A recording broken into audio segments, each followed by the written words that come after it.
Robin Lundberg, I'll ask you.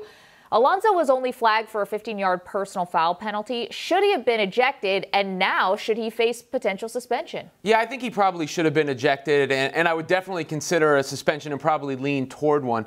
This is tough because my default response is people don't realize how difficult it is in a split second, in an instant. These players do not have the benefit of frame by frame or slow motion or any of that stuff, and they are trying to bring someone down, another NFL player. They're taught to play until the whistle blows and all that. And when you're looking at the pure legality here, you can't hit the quarterback if you know he started his slide, right?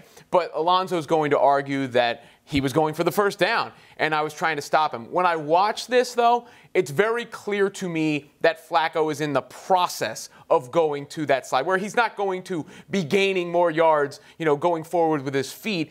In combination with the trajectory of the hit that Alonso laid on him, putting that shoulder into his head, coming down with that sort of force, it just seemed unnecessary. And given the overall context of the dangers of the NFL, I do think probably a one-game suspension might be merited. That's funny. I see this totally different. I feel like Joe Flacco slid late. I think that he was going for the first down, and I think Kiko Alonso was expecting him to slide earlier than he did. Flacco slid a second too late, and Kiko Alonso had already started maybe going for the midsection, and it ended up being the helmet because of that late slide. I feel like at that point of the game, the Miami Dolphins are down 13-0, and you have Flacco going for the first down. If I'm Alonso, I am going to finish that play. I'm not going to be looking to hurt Joe Flacco, but I'm going to be finishing the play. And so I thought the 15-yard penalty, I was expecting that, but I'm glad he didn't get ejected last night, and I don't feel like he should be suspended. I mean, it was very dramatic, and it was heart-wrenching to see Joe Flacco. The helmet comes off, he puts his finger in the air, obviously signaling, I need help.